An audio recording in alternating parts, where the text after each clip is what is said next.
Hello, everybody. Let's get together with some news. Perhaps 2022 will be the year that villages make a resolution to think safety first when navigating roundabouts in the villages. We had more than our share of serious accidents at traffic circles last year here in Florida's friendliest hometown. In February, an early morning accident in the roundabout shut down southbound traffic on the Morse Boulevard Bridge at Lake Sumter. A landscaping truck with pine straw was on the inside lane of the roundabout when a car crashed into the rear of the vehicle. A villager's adult son was arrested in March on a drunk driving charge after a crash in a roundabout near Brownwood. A woman with New York plates was arrested in September after crashing in a roundabout near Savannah Center. That same year, a 43-year-old Village of DeLuna man was driving a blue 2009 Volkswagen EOS traveling south on Morse Boulevard, approaching the roundabout at Pinellas Place near the entrance to the village of Sanibel, where he suffered a seizure. His vehicle struck the rear of a black 2011 Mercedes E350 four-door driven by 71-year-old Village of Bradford man. A 76-year-old Village of St. James man lost his license after crashing a black Lexus at the roundabout at Buena Vista Boulevard at St. Charles Place. Wildwood police have stepped up enforcement after a motorcycle died after he had a high-speed crash in the roundabout between the village of Marsh Bend and village of McClure. A drunk driving suspect was arrested after a single vehicle crash in that same roundabout in August. Yes, I've said many times, especially during snowbird season, these crashes really ramp up. Even though I know all this isn't snowbirds causing this or anything like that, but it does ramp up. Common sense. Population explodes, more things happen. So I said it over and over again.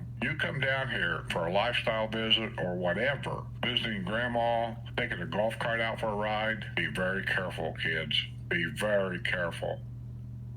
I know New Year's has already passed, but this is what's in there. It says outdoor facilities will remain open on New Year's Day for villagers' enjoyment. And just so you know, on New Year's Day, I think it was 80 or darn near close to that, so it was a nice day. A villager's son was arrested after allegedly threatening his mother over the volume of a television in their living room. Keith Nicholas Barnum, 43, had the TV on at a very loud volume at about 3 a.m. Wednesday at the home he shares with his mother at 730 Roseapple Avenue in the village of Silver Lake. According to an arrest report from the Lady Lake Police Department, Barnum's mother came out of her bedroom and asked her son to turn down the volume. Barnum, who had been drinking, told his mother she needed to go back to her bedroom and stay there. What? So, imprisonment?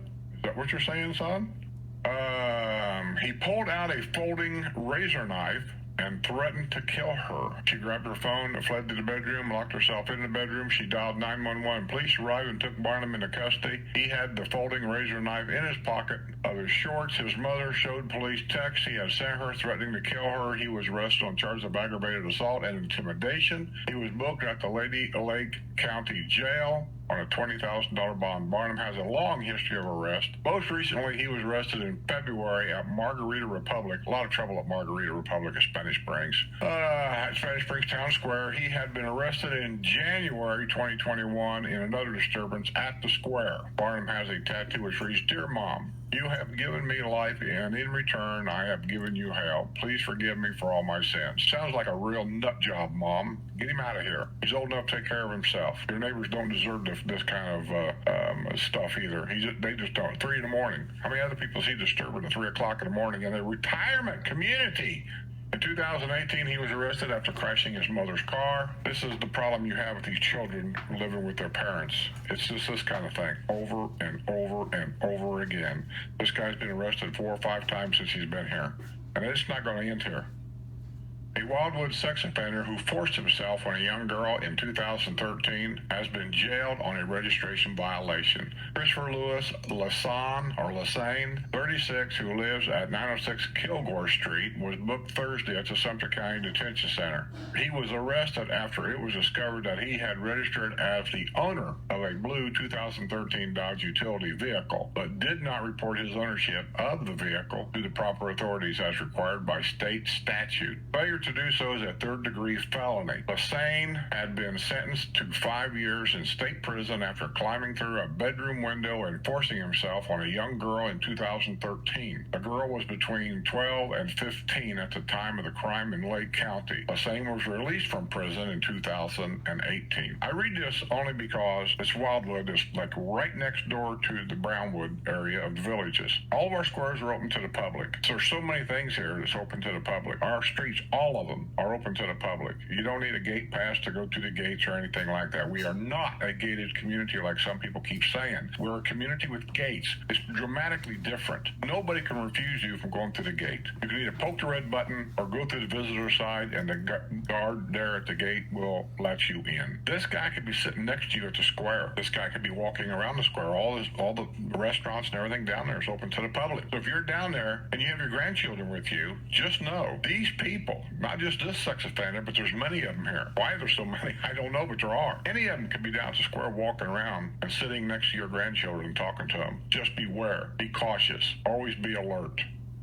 A Sprouts Farmers Market will be constructed at a heavily traveled intersection in the Villages. The health-oriented grocer will be located in a new building to be constructed at the intersection of County Road 466 and Buena Vista Boulevard. The store will be built on the empty lot east of the Watercrest Independent Living, Assisted Living, and Memory Care Complex, formerly Elaine Buena Vista. Sprouts Farmers Market is an American specialty grocery offering health-oriented assortments that focuses on fresh and naturally derived products. Its offerings are especially focused on produce, which constitutes around 22% of its sales last year. It was announced this week that the Villages Grown is negotiating a deal to sell its products to Sprouts Farmers Market.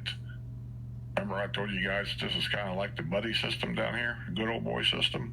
See what's going on there, right? I don't know, everybody's got the right to buy anything they want, anytime they want, or any of that. I'm just, for me, a guy that kind of lives on a budget. These so-called farmers markets are more expensive in most cases than they are just going to, say, Walmart grocery store. And I'm not sure that it's any better for you than anything else. Groceries are high enough, especially now during the COVID. There's every excuse in the world as to why they're getting so high. You keep hearing about the supply chain. Well, it's a supply chain. We can't get our stuff. There's nothing wrong with the supply chain. I don't care what they're telling you. The supply chain is out there. It's good. It's going. Every truck stop that I saw when we took our week trip to Indiana and came back was full of trucks and trailers. Every rest area was full of trucks and trailers. So if there's a problem with the supply chain, it seems to me what the problem is, there's not enough trucks, because the ones that are out there are running and they're full and the lots are full of them.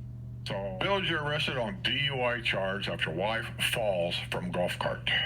It's almost an everyday thing anymore. I read these reports to help people out, and I don't know who I'm helping because every day. A villager has been arrested on a drunk driving charge after his wife fell from a golf cart.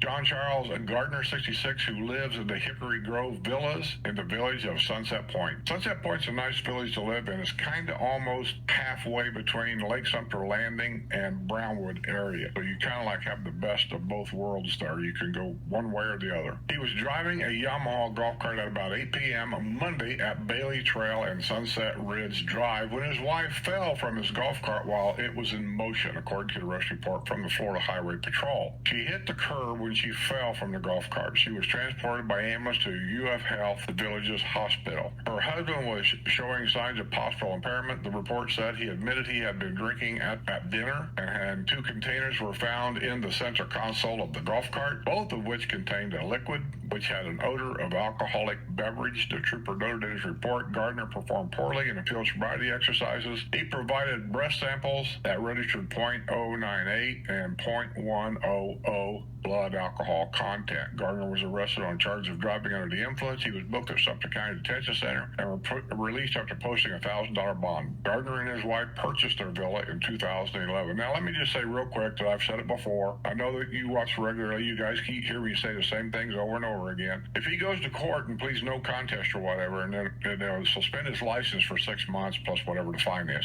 During that 6 months of his license are suspended, he is not allowed to drive any motorized vehicle, including that golf cart. And that seems to be something that people don't get or they don't understand. The Florida law says you only got to be 14 to operate a golf cart legally. You're supposed to have a picture identification card that's supplied to you by the state, usually for like $5. Most people don't. If you have a kid, most generally he never has an ID because nobody ever checks, but that's what it says. But he's not allowed to operate the golf cart either for 6 months. And a lot of these people just don't get it. A Wildwood notary has been arrested after she allegedly fraudulently notarized a document involving a dead person's bank account. Lori Ann Catron, C-A-T-R-O-N, 51, who lives in the Sandalwood condominiums, was arrested Tuesday night on a felony charge of false certification by a notary following an interview at the Sumter County Sheriff's Office Public Safety Building at Pinellas Plaza in the Villages. What a title. The Michigan native is accused of notarizing a document on August 12th, not in the presence of the person whose signature Catron was notarizing, according to the arrest report from the sheriff's office. Catron had never met the person whose signature she was notarizing. Catron signed the document and stamped it with her notary stamp and seal. The document was then used to withdraw funds from a deceased family member's bank account, since the document indicated that the victim was relinquishing control over her portion of the bank account to one of her sisters. Catron was taken into custody and booked at the Sumter County Detention Center. She was released after posting a $2,000 bond. Seems to me that maybe they need to investigate the sister also. Ooh, this person looks angry. A villager was arrested after law enforcement responded to a report of a domestic disturbance. Ruth Louise Sachs, S-A-C-H-S, Ruth Louise Sachs, 69, was taken into custody after about 6 p.m. Tuesday after Sumter County Sheriff's deputies were called to a home in the village of Tall Trees. They were met in the driveway by a man who said he and Sachs had been involved in a verbal argument. An altercation ensued, and Sachs was determined to be the primary aggressor. She was taken into custody on a misdemeanor charge of battery and booked at the Sumter County Detention Center, where she was initially held without bond. Here's some more illegals they caught this week sneaking into our state. I am just totally in awe what's happened to our country. Honduran cousins illegally in the United States were nabbed on Interstate 75 in Sumter County. The three men were traveling at about 4 p.m. Tuesday in a red 2003 Ford Expedition southbound on I-75 near mile marker 314 when the vehicle was pulled over due to a suspected window tint violation, according to an arrest report from the Florida Highway Patrol. The driver and registered owner of the vehicle was identified by his Honduran identification card as 36-year-old David Vallecilla Paz, P-A-L-E-C-I-L-L-O, and then last name P-A-Z, Paz. An interpreter had been called to the scene of the traffic stop. Vallecilla Paz and two passengers, also identified as Hondurans, were overly nervous, the report said. Vallecilla Paz said the two men were his cousins. He said they were traveling from Houston, Texas to Fort Myers because due to COVID-19 there was no work in Texas. He said he does kitchen countertop work. Vallecilla Paz admitted he knew it is unlawful to transport people who illegally entered the United States into the state of Florida. He was arrested on 2 felony counts of human smuggling and a misdemeanor charge of driving without a license. Well, of course, who needs a license in Florida? This is the 5th recent human smuggling arrest on I-75 in Sumter County. On October 21, a vehicle with heavily tinted windows was found to carry 2 males from Guatemala and 2 females from Mexico. A white Nissan Armada was pulled over November the 4th with 3 passengers that were disheveled and unbathed. One passenger was a 29-year-old woman, admitted illegally entry to the United States 3 days earlier. She said she had been at a stash house near Juarez. 4 illegal migrants were taken into custody on November the 8th as they were being transported from Michigan to Florida. A man with a sport utility vehicle full of illegal immigrants was arrested November 16th. It just goes on and on. A sex offender was arrested at Wawa in Oxford after setting up an illicit Facebook page. David Mitchell Walters, 41, who lives at 4507 Northeast 32nd Road in Wildwood, was taken into custody at 12:05 a.m. Wednesday at Wawa at County Road 466 and 301, according to the arrest report from Sumter County Sheriff's Office. That is literally next door to Southern Trace Shopping Center in the Villages. These people walk around freely in our squares and things. Just know that. An inspector with the Florida Department of Law Enforcement on Tuesday notified the Sheriff's Office that Walters had created a Facebook account in violation of state statute. The account showed posts dating back to October 12th. It also showed he has many female Facebook friends and a picture of a young girl prominently displayed at the top of his page. The discovery of the Facebook page created probable cause for Walters' arrest. A deputy found Walters at Wawa, and he was taken into custody on 2 felony sex offender registration violations. Walter, who was convicted in 2008 in Marion County on a charge of lewd and lascivious battery on a victim under the age of 16, was booked to Sumter County Detention Center on $50,000 bond. He had been arrested earlier this year in Lake County on another sex offender registration violation. It just goes on and on. It never stops. When do we really start protecting our children?